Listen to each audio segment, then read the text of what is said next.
کہ وہاں فرمایا گیا تھا کہ تین جو سب سے بڑے بڑے گناہ ہیں، والذین لا يدعون مع اللہ الہا آخر، وہ لوگ کہ جو اللہ کے ساتھ کسی اور الہ کو پکارتے نہیں ہیں، کسی اور سے دعا نہیں کرتے، ولا يقتلون النفس التي حرم اللہ الا بالحق، نہیں انسانی جان کو قتل کرتے ہیں جسے کہ اللہ نے محترم قرار دیا ہے مگر حق کے ساتھ، یعنی کوئی قانون کی دفعہ ان کے اوپر لاگو ہو جائے تو بات دوسری ہے۔ قتل عمد کے قصاص میں قتل ہوگا، یا یہ کہ زنا اگر شادی شدہ مرد یا عورت کرتے ہیں تو ان کی سزا جو ہے وہ رجم ہے، جو قتل کی ایک بہت ہی شدید شکل ہے، یا مرتد کی سزا قتل ہے، اور یا پھر یہ ہے کہ کافر کو قتل کیا جا سکتا ہے جو حربی ہو، جس کے ساتھ جو جنگ ہے وہ ڈکلیئرڈ ہو۔ ان چار صورتوں کے علاوہ کسی انسان کو کسی حالت میں کسی جذبے کے تحت قتل کرنا جائز نہیں ہے، حرام ہے، حرام مطلق ہے۔ یہ ہمارے ہاں جو وہ عزت کے نام پر آنر کلنگز جو ہو رہی ہوتی ہیں، یہ سب کے سب جو ہے جرم ہے اسلام کی نگاہ میں۔ کسی کو یہ حق حاصل نہیں ہے کہ اس طرح سے اپنے ہاتھ میں قانون کو لے لے۔ لیکن اس کے بعد فرمایا تھا کہ جو لوگ یہ کام کرتے ہیں تو پھر یہ ہے کہ یلقا اساما، وہ اس کی پاداش بھگت کر رہیں گے۔ یضاعف لہ العذاب یوم القیامہ، ان کے لیے قیامت کے دن عذاب دگنا کر دیا جائے گا، بڑھا دیا جائے گا۔ وَيَخْلُدْ فِيهِ مُهَانًا، اور وہ رہیں گے اس میں ہمیشہ ہمیش نہایت ذلت کے ساتھ، رسوا ہو کر۔ إِلَّا مَن تَابَ وَآمَنَ وَعَمِلَ عَمَلًا صَالِحًا، اس میں استثناء ہے کہ جو توبہ کرے اور تجدید ایمان کرے یا ایمان لائے۔ اگر پہلے کافر تھا تو ایمان لائے گا، اور اگر پہلے مسلمان تھا لیکن یہ کہ یہ گناہ سرزد اس سے ہوا تو گویا کہ ایک طرح کے کفر میں وہ داخل ہو گیا تھا، ایمان حقیقی سے محروم ہو گیا تھا، تو گویا کہ تجدید ایمان کرے۔ الا من تاب وآمن وعمل عملا صالحا، اور پھر اس کا عمل تبدیل ہو جائے، عمل درست ہو جائے، غلط کام کو فی الواقع چھوڑ دے۔ فاولئک یبدل اللہ سیئاتہم حسنات، تو یہ وہ لوگ ہیں کہ اللہ تعالیٰ ان کی برائیوں کو بھلائیوں سے بدل دے گا۔ یہ بات جو ہے بہت بلند ہے، اس میں اللہ تعالیٰ کی طرف سے وعدہ جو ہو رہا ہے کہ فاولئک یبدل اللہ سیئاتہم حسنات وکان اللہ غفورا رحیما ومن تاب وعمل صالحا، پھر دوبارہ تکرار کے ساتھ یہ بات آ چکی ہے، جو توبہ کرے اور پھر عمل اچھا کرے، فإنہ یتوب الی اللہ متابا، تو وہ ہے جو حقیقت میں توبہ کرتا ہے اللہ کی جناب میں جیسے کہ توبہ کرنی چاہیے، عمل میں کوئی تبدیلی نہ ہو، اور توبہ کی تسبیح ہوتی رہے، استغفر اللہ ربی من کل ذنب واتوب الیہ، آپ نے 10 تسبیحیں کر دی، 1000 مرتبہ کہہ لیا، یہ سب زیرو ہے اللہ کی نگاہ میں۔ ذکر کا ثواب مل جائے گا کہ اتنا وقت آپ نے اللہ کا نام لیا ہے، اللہ کا ذکر کیا ہے، اس کا ثواب تو ملے گا، لیکن یہ توبہ نہیں ہے، اس سے کسی گناہ کی معافی کا کوئی سوال نہیں ہوتا، اس سے برائیوں کے بھلائیوں میں بدلنے کا کوئی امکان نہیں ہے، اس سے اس کی سزا سے بچنے کی کوئی سبیل نہیں ہے۔ اب سورہ تحریم میں خاص طور پر ایک خاص جو پس منظر ہے اس کے اعتبار سے یہ آیت آ رہی ہے، یا ایھا الذین آمنوا توبوا الی اللہ توبۃ نصوحا، اے وہ لوگوں جو ایمان لائے ہو، اے ایمان کے مدعیوں، دعوے داروں، توبہ کرو اللہ کی جناب میں، لیکن وہ توبہ خالص ہونی چاہیے، توبۃ نصوحا۔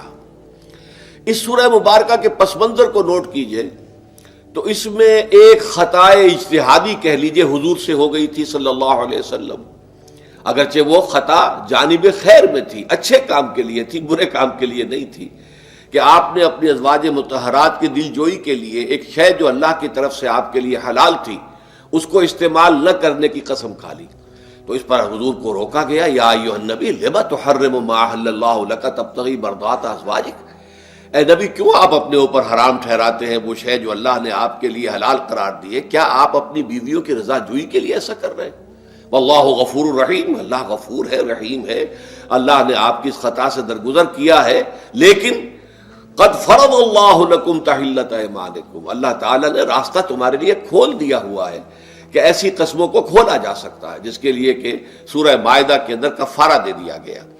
تو گویا کہ حضور کو یہاں حکم دیا جا رہا ہے کہ آپ اپنی اس قسم کا کفارہ دیجئے، قسم کا، اور یہ جو قسم ہے اس کو کھول دیجئے۔ نمبر 2 پہ پھر 2 ازواج مطہرات کا معاملہ آیا کہ حضور نے ایک راز کی بات کہی ایک زوجہ محترمہ سے، لیکن انہوں نے وہ راز جو ہے وہ دوسری زوجہ محترمہ کو پہنچا دیا جن میں زیادہ آپس میں قریبی تعلق تھا.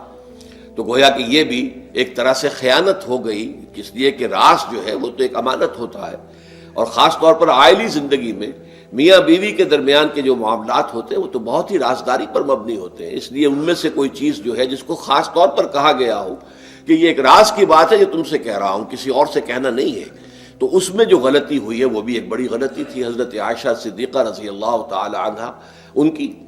تو ان دونوں کے پس منظر میں پھر تیسری بات آئی کہ اہل ایمان اگر تم غافل ہو اپنے اہل و عیال کی طرف سے اس اعتبار سے کہ ان کا کردار کیسا بن رہا ہے، وہ اللہ کے بندے ہیں یا کوئی غلطیاں کر رہے ہیں، خطا کر رہے ہیں، تو دیکھو یہ تم ان کے ساتھ جو ہے وہ محبت نہیں کر رہے، عداوت کر رہے ہو. اس لیے کہ تمہاری اس نرمی، تمہاری اس شفقت اور ان محبت کے اندر اس درجے بڑھ جانا کہ اس میں اللہ تعالیٰ کے جو حرام کردہ امور ہیں ان میں بھی تم ملوث ہو جاؤ، تو یہ گویا کہ در حقیقت تم اپنے آپ سے بھی دشمنی کر رہے ہو اور ان سے بھی دشمنی کر رہے ہو. اپنے آپ سے دشمنی کر رہے ہو کہ تمہاری عاقبت خراب ہوگی، ان سے دشمنی کر رہے ہو کہ ان کی اگر تربیت غلط ہو جائے گی تو گویا کہ وہ جہنم کا نوالا بنیں گے. اب اس تین چیزوں کے پس منظر میں فرمایا جا رہا ہے یا ایھا الذین آمنوا توبوا الی اللہ توبۃ نصوحا، اے ایمان والو، اے ایمان کے دعوے دارو، اللہ کے جناب میں توبہ کرو، لیکن توبہ خالص نصوحا. پہلی بات تو یہ جانیے، میں نے بھی یقیناً پہلے بھی عرض کیا ہوگا لیکن دہرانے میں کوئی حرج نہیں ہے، عربی زبان میں یہ دو الفاظ بہت قریب ہیں، آبا یعوب اوبن اور تابا یتوب توبن یا توبتن. آبا یعوب اوبن بھی ہوتا ہے واپس لوٹنا، لیکن یہ ہے کسی یعنی مادی چیز کی طرف سے واپس لوٹنا. ایک ہے تابا یتوب توبن یا توبتن، وہ کسی فعل سے، معنوی چیز سے پلٹ آنا، لوٹ آنا. چنانچہ ایک بڑی پیاری جو دعا حضور صلی اللہ علیہ وسلم مانگا کرتے تھے، آپ کی مسنون دعاؤں میں سے ہے، جب آپ سفر پر گئے واپس گھر آئے تو گھر میں داخل ہوتے ہوئے آئبونا تائبونا لربنا حامدون، ہم پلٹ کر آ گئے ہیں سفر سے، وطن سے میں پہنچ گئے ہیں، گھر میں داخل ہو رہے ہیں، اور ہم اس حال میں بھی اپنے رب کی جناب میں توبہ بھی کر رہے ہیں، رجوع کر رہے ہیں اللہ کی جناب میں، اور اپنے رب کی حمد کرتے ہوئے داخل ہو رہے ہیں. آئبونا تائبونا لربنا حامدون. اسی طرح آپ بازار جائیں، اس کے بعد اپنے گھر میں داخل ہو تو یہ دعا پڑھیں، تو یہ گویا یہ بہت ہی ایک یوں سمجھیے مبارک، بہت سی اس کے اندر برکات ہوں گی. تو اس میں بھی لفظ آبا یعوب اوبن، تابا یتوب توبن، یہ دونوں کے بہت قریب آ گئے، آئبونا تائبونا لربنا حامدون. توبو الی اللہ، اب الہ کو نوٹ کیجئے، یہ توبہ کا لفظ بھی بہت سے ایسے الفاظ میں سے عربی زبان کے، جیسا کہ اس سے پہلے ہم دیکھ چکے ہیں کہ ایک لفظ ہے رغبہ، رغبہ رغبت جسے اردو میں ہم بولتے ہیں. رغبہ الہ ہوگا تو کسی شے کی طرف رجحان ہونا، اس کی طلب پیدا ہو جانا، اس کی خواہش پیدا ہو جانا. اور رغبہ عن ہوگا تو کسی چیز سے متنفر ہو جانا، دور ہٹ جانا، دور چلے جانا. ورب ایک ہی ہے، پریپوزیشن کی چینج سے بالکل برعکس نتیجہ نکل آیا. ومن رغب عن سنتی فلیس منی، جسے میری سنت پسند نہیں ہے، جو اس سے ہٹتا ہے، پیچھے ہٹتا ہے، اس کو ترک کرتا ہے، اس کا مجھ سے کوئی تعلق نہیں. اسی طرح مالا یمیل و میلن، مالا الہ کسی شے کی طرف مائل ہونا، مالا عن اس شے سے ہٹ جانا، پیچھے ہٹ جانا، نفرت ہو جانا. اسی میں وہ لفظ تھا سا، فقط سقط قلوبکما، تمہارے دل جو ہے وہ تو مائل ہو ہی گئے ہیں. سغا بھی الہ ہوگا تو اس کے معنی کسی شے کی طرف مائل ہو جانا، عن ہوگا تو کسی شے سے متنفر ہو جانا. تو وہاں میں عرض کر چکا تھا لقد سقط قلوبکما، تو اے نبی کی دونوں بیویوں، تمہارے دل تو یقیناً اللہ کی طرف مائل ہو چکے ہیں، توبہ کی طرف مائل ہو چکے ہیں، لیکن زبان سے یہ کہتے ہوئے کہ حضور معاف کر دیجئے غلطی ہو گئی، یہ اس میں ذرا حجاب آ رہا ہے. ظاہر بات ہے شوہر اور بیوی کے درمیان جس طرح کا تعلق ہوتا ہے تو اس میں یہ کہ بسا اوقات اپنی غلطی کو واضح الفاظ میں تسلیم کرنے میں کچھ ہچکچاہٹ سی ہوتی ہے. تو وہ ایک کیفیت تھی کہ تمہارا دل تو مائل ہو چکا ہے، لیکن یہ کہ تم ذرا زبان سے بھی کہو، اقرار کرو. اسی طریقے سے یہ لفظ توبہ ہے، توبہ الہ ہے کسی کی جناب میں توبہ کرنا. جب اللہ تعالیٰ کی طرف توبہ کا لفظ آئے گا تو توبو الی اللہ توبۃ نصوحا، اللہ کی جناب میں توبہ کرو. اور جب اللہ تعالیٰ توبہ کرتا ہے، یہ لفظ جو ہے دو طرف استعمال ہوتا ہے، تواب بندہ بھی ہے، تواب اللہ بھی ہے. اللہ تواب ہے، بہت توبہ کا قبول کرنے والا، بندہ تواب ہے، بہت زیادہ توبہ کرنے والا۔ وہ حدیث میں آپ کو سنا چکا ہوں، کل بنی آدم خطاؤون وخیر الخطائین التوابون، تمام بنی آدم نہایت خطا کار ہیں، گناہ گار ہیں، غلطیاں ہوتی ہیں، خطائیں ہوتی ہیں، لیکن ان خطا کاروں میں بہتر لوگ وہ ہیں جو بہت توبہ کرنے والے، رجوع کرتے، پلٹتے ہیں، ان میں پشیمانی پیدا ہو جاتی ہے اور وہ اللہ تعالیٰ کی جناب میں رجوع کرتے ہیں، تو وہ تواب ہیں، بہت زیادہ توبہ کرنے والے۔ لیکن اللہ کی جناب میں توبہ جب بندہ کرتا ہے تو وہ الہ آئے گا، تابہ الہ، اس نے توبہ کی اللہ کی جناب میں۔ اللہ توبہ کرتا ہے یعنی اللہ تعالیٰ جو ہے اپنی نظر شفقت اور نظر رحمت جو پھیر دی تھی اس نے کہ ایک بندے نے گناہ کیا ہے، میرے حکم کی جو ہے خلاف ورزی کی ہے، معصیت کا ارتکاب کیا ہے، تو اللہ تعالیٰ اپنی رحمت اور شفقت کی نگاہ اس سے ہٹا لیتا ہے۔ لیکن جب بندہ توبہ کرتا ہے تو پھر اللہ تعالیٰ بھی رجوع فرماتا ہے اور اپنی شفقت اور رحمت اور مغفرت کے ساتھ بندے کی جانب متوجہ ہو جاتا ہے۔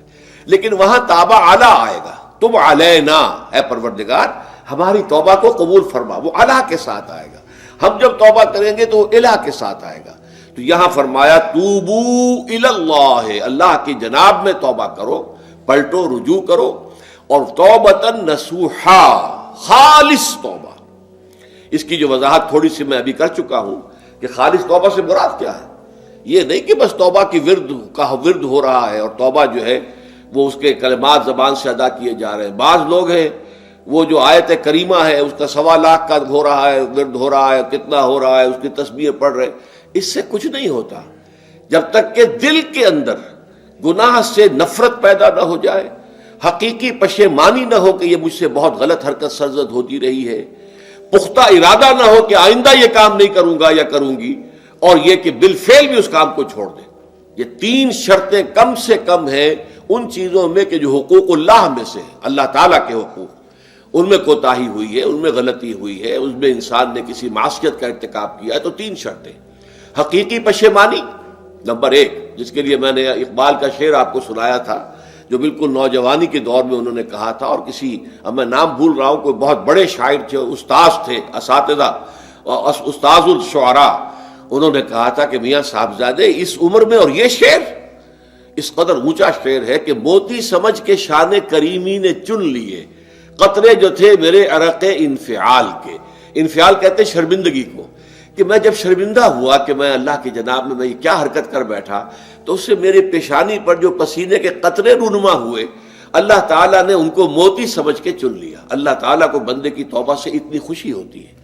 وہ حدیث بھی میں آپ کو سنا چکا ہوں کہ تم اندازہ کرو، ایک شخص ہے کہ جو ایک ریگستان میں لقودق صحرا میں سفر کر رہا تھا، اس کا ایک اونٹ تھا جس پر وہ سفر کر رہا تھا، اسی پر اس کا جو بھی راستے کا کچھ کھانا وانا تھا، خوراک تھی، وہ بھی، اس کی پوٹلیاں بھی تھیں اور پانی کی چھاگل بھی بندھی ہوئی تھی۔ تھوڑی دیر کے لیے وہ ایک درخت کے سائے میں بیٹھ گیا استراحت کے لیے، وہ اسی میں آنکھ لگ گئی اس کی۔ اب جب آنکھ کھلی تو دیکھا کہ اونٹ غائب ہے۔ اب اونٹ گویا کہ اس کی زندگی کا واحد سہارا، کہاں جائے گا اب بغیر اونٹ کے؟ اس دوڑا دائیں بائیں، شمال جنوب مغرب مشرق، سب میں کہیں جہاں تک وہ کر سکتا تھا اسے کہیں اونٹ نظر نہیں آیا۔ تو پھر وہ اسی درخت کی سائے میں آ کر بیٹھ جاتا ہے موت کے انتظار میں کہ اب تو موت ہی آئے گی، نہ کھانے کو کچھ، نہ پینے کو پانی، نہ سواری کہ میں کہیں یہاں سے نکل سکوں۔ اچانک دیکھتا ہے کہ وہ اونٹ تو کھڑا ہوا ہے اور وہ سامان بھی موجود ہے۔ تو اس میں فرط مسرت کی وجہ سے خوشی اتنی شدید ہوتی ہے اسے کہ وہ کہنا تو یہ چاہتا ہے اے اللہ میں تیرا بندہ ہوں، تو میرا رب ہے، لیکن وہ کہہ یہ بیٹھتا ہے اے اللہ میں تیرا رب ہوں، تو میرا بندہ ہے۔ یعنی اتنا وہ اپنے اس میں حواس کھو بیٹھتا ہے خوشی کی وجہ سے۔ اتنی ہی خوشی ہوتی ہے اللہ تعالیٰ کو اپنے کسی گناہ گار بندے کی توبہ سے۔ اب آپ اندازہ کیجئے، یہ ہے جو تشبیہ حضور صلی اللہ علیہ وسلم نے توبہ کی عظمت کے لیے بیان کی۔ تو اس کے حوالے سے، اور میں آپ کو فلسفے کے طور پر بھی بتا چکا ہوں کہ بہت بڑی غلطی جو ہے، جیسے ان دونوں صورتوں کا جو مرکزی مضمون میں نے بتایا تھا کہ خاندانی زندگی میں 2 انتہائی کیفیات پیدا ہوتی ہیں، یا میاں بیوی کی موافقت نہیں ہو رہی تو آخری حد ہے طلاق، یا یہ ہے کہ اتنی محبت ہو گئی ہے کہ محبت کی وجہ سے شریعت کی حدود کے اندر رد و بدل ہو رہا ہے۔ تو پہلے کے موضوع کے اوپر سورہ طلاق ہے اور دوسرے موضوع کے اوپر سورہ تحریم ہے۔ تو طلاق کے معاملے میں بھی عیسائیوں سے جو بہت زیادہ غلطی بہت بڑی سرزد ہوئی وہ یہ ہے کہ حضرت عیسیٰ نے یہ فرمایا تھا کہ جو شخص اپنی بیوی کو طلاق دیتا ہے گویا کہ ناحق، وہ گویا کہ اس سے زنا کرواتا ہے، یعنی یہ کہ طلاق ہو گیا اس کو، اب وہ بیچاری جو ہے وہ بے شوہر کے ہے، عام طور پر مطلقہ سے کوئی شادی نہیں کرتا، تو اب اس کے فتنے میں مبتلا ہونے کا امکان موجود ہے، وہ زناکاری پر آمادہ ہو سکتی ہے، تو اس جس شخص نے اسے غلط طلاق دی تھی در حقیقت وہ ذمہ دار ہوگا اس زناکاری کا جو وہ کر رہی ہے۔ یہ اصل میں ایک اخلاقی تعلیم تھی جس کو کہ انہوں نے قانونی سمجھ لیا اور طلاق کا دروازہ بند کر دیا، حالانکہ شریعت موسوی میں طلاق کا راستہ کھلا تھا جیسے شریعت محمدی میں، کہ اگر کوئی صورت ایسی ہے کہ مزاج نہیں مل رہا ہے تو ٹھیک ہے، علیحدہ ہو جاؤ، سیپریشن کا راستہ کھلا ہوا ہے۔ اگرچہ اللہ کو حلال چیزوں میں سب سے زیادہ ناپسند طلاق ہے، اللہ چاہتا یہی ہے کہ یہ بندھن بندھ جائے تو بندھا رہے ساری عمر، لیکن یہ کہ یہ بھی نہیں ہے کہ گھر کے اندر چخ چخ ہوتی رہے، چپکلش چلتی رہے، گھر کے اندر چین نہ رہے، راحت نہ رہے، باہمی اعتماد نہ ہو اور پھر بھی وہ بندھن بندھا رکھا جائے، اس کا کوئی فائدہ نہیں۔ تو قانون وہ تھا لیکن اخلاقی تعلیم یہ تھی، جیسے حضور نے فرمایا ابغض الحلال عند اللہ الطلاق، لیکن ساتھ ہی میں نے وہ حدیث بھی آپ کو سنا دی کہ جو شخص اپنی بیوی کی جو بھی اس کی روش ہے اس سے سخت نالاں ہے، شکایتیں کرتا پھرتا ہے دوسروں سے، طلاق نہیں دیتا، تو اللہ تعالیٰ اس کی دعا سنتا ہی نہیں کہ جب میں نے تمہارے لیے راستہ کھلا ہوا تھا وہ تم اختیار نہیں کر رہے۔ تو یہی معاملہ در حقیقت عیسائیوں نے اس حد تک بڑھایا کہ حضرت آدم اور حوا سے جو خطا ہو گئی تھی وہ خطا جو ہے وہ تو ہر انسان دنیا میں جو آتا ہے تو خطا کار ہے، وہ اپنے آباء و اجداد، اپنے اماں حوا اور اپنے ابا آدم کی خطا لے کر اپنے ساتھ پیدا ہو رہا ہے، تو گناہ گار ہے۔ Man is sinful from the very birth. اب اس کا کیا علاج ہو پھر؟ وہ تو اس کا علاج ڈھونڈا کہ اللہ نے اپنا اکلوتا بیٹا زمین پر بھیج کر اور اسے ان لوگوں کی طرف سے کفارہ بنا لیا کہ جو ہمارے اس بیٹے پر ایمان لے آئے۔ یہ سارا عقیدہ بنائے فاسد علی الفاسد کیوں ہوا؟ کہ توبہ کے بارے میں تصور ان کا غلط ہو گیا۔ اللہ قرآن مجید نے واضح کیا کہ غلطی تو ہوئی تھی حضرت آدم و حوا سے، شیطان کے بہکانے میں آ گئے تھے، لیکن یہ کہ پھر انہوں نے توبہ کی، اللہ نے تاب علیہ، اللہ نے اس کی توبہ قبول فرما لی۔ فتلقى آدم من ربہ کلمات فتاب علیہ، تو آدم نے اپنے رب سے کچھ کلمات سیکھ لیے، پشیمانی تو ہو گئی تھی، شرمندگی ہو گئی تھی، لیکن الفاظ نہیں مل رہے تھے، کن الفاظ میں اللہ کی جناب میں توبہ کروں۔ اللہ کی کمال شفقت کے اللہ نے وہ الفاظ بھی انہیں تلقین کر دیے جو سورہ اعراف کے اندر بیان ہوئے ہیں، ربنا ظلمنا انفسنا وان لم تغفر لنا وترحمنا لنکونن من الخاسرین۔ اللہ نے توبہ قبول فرما لی، فتاب علیہ۔ اب جو بچہ پیدا ہو رہا ہے نسل آدم کا، وہ کوئی اپنے جد امجد جو ہے حضرت آدم اور حضرت حوا کے گناہ کی پوٹ لے کر نہیں آتا ہے، وہ تو کل مولود یولد علی الفطرہ، فطرت الاسلام پہ پیدا ہوتا ہے۔ تو توبہ کی در حقیقت جو عظمت اور حقیقت ہے ہمارے دین میں، اس کو نہ سمجھنے سے بھی بہت بڑی غلطیاں لوگوں سے ہو جاتی ہے، اور تاریخ انسانی میں اتنی بڑی بڑی غلطیاں ہوئی ہیں۔ طلاق کے معاملے میں بھی عیسائیوں نے پھر یہ کیا کہ سوائے اس کے کوئی شکل نہیں ہے کہ بیوی زنا کار ہو تو پھر تو طلاق ہو جائے گی، سیپریشن ہو جائے گی، لہذا جو طلاق دینا چاہتے تھے وہ ایسے مواقع پیدا کرتے تھے کہ بیوی زنا کرے، یا یہ کہ جھوٹی گواہیاں فراہم کرتے تھے زنا کاری کی اور پھر اس سے چھٹکارا حاصل کرتے تھے۔ اس کے بغیر چھٹکارا حاصل کرنے کی کوئی شکل نہیں تھی۔ اس پر بڑے بڑے افسانے جو ہیں وہ مغربی لٹریچر کے اندر آپ کو ملیں گے کہ عورت سے نجات پانے کے لیے انہیں پھر یہ کرنا پڑتا تھا کہ جھوٹے طور پر جھوٹا الزام تہمت لگا کر اس کے اوپر زنا کا الزام ثابت کرے، یا یہ ہے کہ اسے واقعتاً خود ایسے حالات میں ڈال دے کہ وہ زانیہ بن جائے اور پھر اس سے نجات حاصل۔ یہ گویا کہ پھر وہی بنائے فاسد علی الفاسد، ایک غلط بات کے اوپر دوسری غلط بات کا۔ تو توبوا الی اللہ توبۃ نصوحا، توبہ کرو اللہ کی جناب میں جو کہ خالص توبہ ہو۔ خالص توبہ میں 3 شرائط میں نے بیان کر دی کہ اگر اللہ کے حقوق میں معاملے میں کبھی بیشی ہوئی ہے تو پھر یہ ہے کہ پشیمانی حقیقی، عزم مصمم دوبارہ نہیں کروں گا نہ کروں گی، اور نمبر 3 یہ کہ ایک مرتبہ اس گناہ کو لازماً چھوڑ دینا۔ اس کے بعد جو ہے اگر یہ حقوق العباد میں سے ہے تو ایک چوتھی اضافی شرط ہے، یا تو اس کی تلافی کرو، اس کا پیسہ مارا تھا تو پیسہ دو، بہن کا حق جو ہے وراثت میں کھایا تھا تو اس کو ادا کرو، یا اس سے معافی حاصل کرو، یا پھر ایک شکل ہو سکتی ہے کہ اگر وہ فوت بھی ہو گیا ہے، اب کوئی شکل نہیں ہے، اس کی طرف سے صدقہ و خیرات کرتے رہو، اللہ یہ میں کر رہا ہوں اس کے حساب میں اس کو جمع کر دے، اور میری جو کوتاہی تھی اس کو معاف فرما دے، اس کو جو ہے وہ ڈیبٹ کریڈٹ ہو جائے گا، ورنہ پھر آخرت میں یہ ہوگا کہ آپ کی نیکیاں اس کے حوالے کی جائیں گی۔ یا آپ کے پاس نیکیوں کا ذخیرہ بھی کافی نہ ہوا تو اس کے گناہ آپ کے پلڑے میں ڈال دیے جائیں گے. اور اسی کو حضور نے فرمایا کہ میری امت کا اصل مفلس وہ ہے. آپ نے پوچھا اتدرون من المفلس، آپ لوگ جانتے ہیں کہ مفلس کون ہوتا ہے؟ تو صحابہ نے وہی جواب دیا جو ہم میں سے ہر شخص جواب دے گا، المفلس عندنا من لا درہم لہ ولا دینار. ہمارے نزدیک ہم مفلس اس کو کہتے ہیں جس کے پاس درہم و دینار نہیں ہے، روپیہ پیسہ نہیں ہے.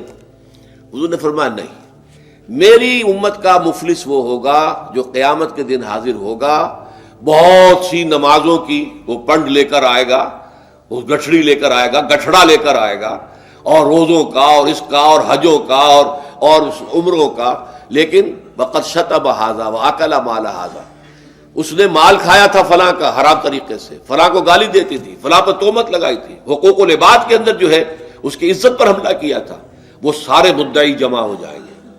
اللہ تعالیٰ کسی سے کہے گا بھائی تم اس کی نمازیں لے جاؤ، کسی سے کہے گا اس کے روزے لے جاؤ، اچھا تم لو حج لے جاؤ، اس کے عمرے لے جاؤ، اور اس کے بعد بھی مدعی باقی ہوں گے. تو اب مدعیوں کے گناہ اس کے پلڑے میں ڈالے جائیں گے، اور پھر وہ دوسروں کے گناہوں کے بوجھ تلے دب کر جہنم میں جھونک دیا جائے گا. تو یہ حقوق العباد کے اندر معاملہ اس سے بھی کہیں زیادہ سخت ہے کہ جو حقوق اللہ کا ہے. اللہ تو بڑا غفور ہے، رحیم ہے، اس کے اندر وہ رعایت بھی کرے گا، لیکن حقوق العباد کا معاملہ اللہ کہہ دے گا یہ میرا معاملہ ہے ہی نہیں، یہ تمہارا آپس کا معاملہ ہے، تمہیں اس میں تو جو بھی ہے لین دین کر کے ہی معاملہ چکانا ہوگا، دے دے کر معاملہ ہوگا، اس کے بغیر نہیں. تو توبوا الی اللہ توبۃ نصوحا عسیٰ ربکم ان یکفر عنکم سیئاتکم. عین ممکن ہے، عسیٰ اصل میں امید دلانے کے لیے ہوتا ہے، شاید کہ ایسا ہو جائے، لیکن جب اللہ کی طرف سے یہ لفظ آتا ہے تو یہ یقینی معنی، یقینی وعدے، اللہ کا وعدہ ہے. اگر تم یہ توبہ نصوح کرو گے تو اللہ کا وعدہ ہے تم سے کہ وہ تم سے تمہاری برائیوں کو دور کر دے گا. یہ تکفیر کے لفظ کو بھی سمجھ لیجئے. کفر کا اصل معنی ہے چھپا دینا، دبا دینا. اسی لیے گناہ کا کفارہ ہوتا ہے. آپ سے گناہ ہو گیا، آپ نے کفارہ دے دیا تو گناہ چھپ گیا، دب گیا، اس کے اثرات زائل ہو گئے، وہ آپ کے نامہ اعمال سے اس کو ختم کر دیا جائے گا. یہ ہے کفارہ، کفارہ. کفار جمع ہے کافر کی. کافر جو ہے وہ حق کو چھپاتا ہے، اللہ کی دعوت جو دی جا رہی ہے اس کو دباتا ہے، تو اس معنی میں وہ کافر ہے، انکار کرتا ہے. لیکن یہ کہ ایک کفران نعمت ہے، کسی نے آپ پر احسان کیا ہے اور آپ اس کا احسان نہیں مان رہے، آپ کے لیے دل میں اس کے لیے کوئی احسان بندی کے جذبات پیدا نہیں ہوئے، تشکر کا جذبہ پیدا نہیں، یہ کفران نعمت ہے. تو تکفیر اس کو بھی کہتے ہیں، تکفیر اسے بھی کہتے ہیں مسلمان امت میں سے کسی کو نکال دینا، اس لیے کہ وہ بنیادی عقائد میں علیحدہ ہو گیا ہے. تو یہ پرجنگ ہے، یہ بھی تکفیر ہے.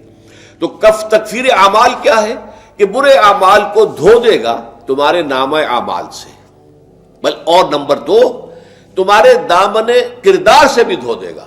جو غلطیاں تمہارے اوپر چلی آ رہی تھیں، اتنے عرصے تک تم کرتے رہے ہو، تمہارا کردار جو ہے اس سے مقدر ہو گیا ہے، اس کے اندر جو ہے خرابی پیدا ہو گئی ہے، تو اللہ اس کو بھی دھو دے گا. تو دنیا میں بھی تکفیر کا اثر ہوگا کہ انسان کی اصلاح ہو جائے گی، اس کی سیرت و کردار جو ہے صحیح رخ پر آ جائیں گے. اور آخرت میں یہ ہے کہ اس کا جو اعمال نامے میں جو گناہ درج تھا وہ وہاں سے صاف کر دیا جائے گا، محو کر دیا جائے گا. یہ تکفیر 2 گناہ ہے. اور اس میں جو ہم سورہ الفرقان میں پڑھ کر آئے ہیں وہ اس سے بھی اگلی بات ہے. اولئک یبدل اللہ سیئاتہم حسنات. جہاں گناہ کا اندراج تھا وہاں اب نیکی کا اندراج ہو جائے گا. تمہاری سیرت و کردار میں جو گناہ کا پہلو تھا وہ اب نیکی کے پہلو میں بدل جائے گا. یہ تکفیر گویا کہ دنیا میں بھی اور آخرت میں بھی. عسیٰ ربکم، امید ہے اور اللہ کا وعدہ ہے کہ وہ تم سے تمہاری برائیوں کو دور کر دے گا. مطلب یہ کون انسان ہے جو برائی سے بالکل پاک ہے؟ کل بنی آدم خطاؤون و خیر الخطائین التوابون. توبہ کرو، توبہ نصوح کرو، اللہ تعالیٰ دھو دے گا. تمہارے دامن کردار سے بھی داغ اور دھبے صاف کر دے گا اور تمہارے اعمال نامے سے بھی. وَيُدْخِلَكُمْ جَنَّاتٍ تَجْرِي مِن تَحْتِهَا الْأَنْهَارُ. اور تمہیں داخل کرے گا ان باغات میں جن کے نیچے یا جن کے دامن میں ندیاں بہتی ہوں گی. یوم لا یخزی اللہ النبی والذین آمنوا معہ. وہ دن کہ جس دن اللہ رسوا نہیں کرے گا نہ نبی کو اور نہ ان کو جو ان کے ساتھ ایمان لائے. ان کے ساتھ ایمان لانے، ظاہر بات ہے انبیاء کے رسوا ہونے کا تو کوئی سوال ہی نہیں. یہاں اس کا ذکر جو ہے وہ تو صرف بطور تذکرہ کر دیا گیا، ورنہ اصل کیا ہے جو نبی کے ساتھ ایمان لائے.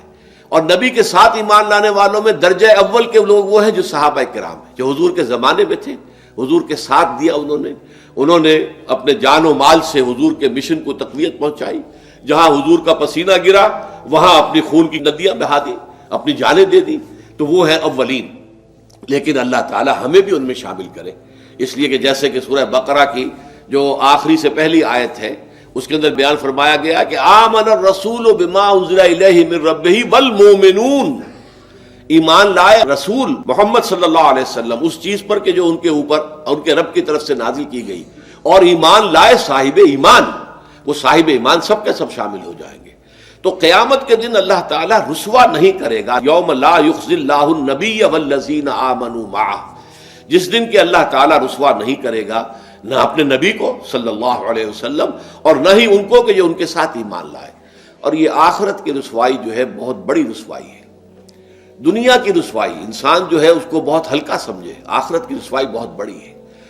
پوری خلق خدا جہاں جمع ہوگی، پوری انسانیت جمع ہوگی، تمام آدم سے لے کر آخری انسان تک جمع ہوں گے، اور وہاں اگر رؤوس الاشہاد ہمارا پردہ چاک کیا جائے، ہمارے گناہوں کو جو ہے اعلان کیا جائے، تو وہ کتنی بڑی رسوائی ہوگی. اسی لیے یہ دعا مانگتے رہنا چاہیے، اللہم ربنا اجرنا من خزی الدنیا والآخرہ، اے اللہ ہمیں بچا لے، دنیا اور آخرت دونوں کی رسوائی سے بچا لے. دنیا کی رسوائی یہ ہے کہ آپ کی کسی غلط کام کا چرچا ہو جائے، دنیا کے اندر پھیل جائے، آپ کی جو ہے عزت جو ہے وہ داغدار ہو جائے، اس سے بھی اے اللہ بچا لے، پردہ ڈال دے. جیسے کہ حضور نے لفظ استعمال کیا الا یتغمدنی ربی برحمتہ، اللہ یہ کہ میرا پروردگار مجھے اپنی رحمت کی چادر تلے ڈھانپ لے. اللہ تعالیٰ دنیا میں بھی ہمیں ڈھانپے رکھے اور آخرت میں بھی ڈھانپ لے. تو یہ خزی دنیا والآخرہ، اے اللہ ہمیں دنیا کی بھی رسوائی سے بچائے رکھ اور آخرت کی رسوائی سے بھی بچا لیجو. بارک اللہ لی ولکم فی القرآن العظیم ونفعنی وإیاکم بالآیات والذکر الحکیم.